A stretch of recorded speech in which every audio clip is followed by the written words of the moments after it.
नमस्कार प्रणाम। जो भी इस वीडियो को देख रहे हैं, इस वीडियो में आप सभी का स्वागत है।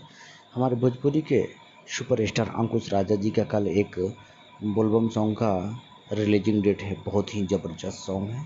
इस सॉन्ग का टाइटल है चार चिलम मार के।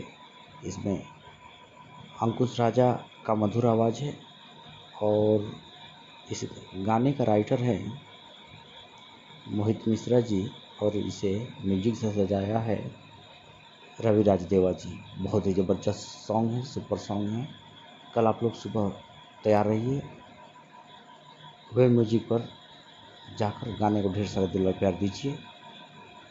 साथ ही अगर आप चैनल पर नए हैं तो चैनल को सब्सक्राइब कीजिए, ढेर सारा दिल और प्यार हमें भी दीजिए ताकि नए नए अपडेट के साथ हम आपसे मिल सकें। जय भोजपुरी, जय बिहार।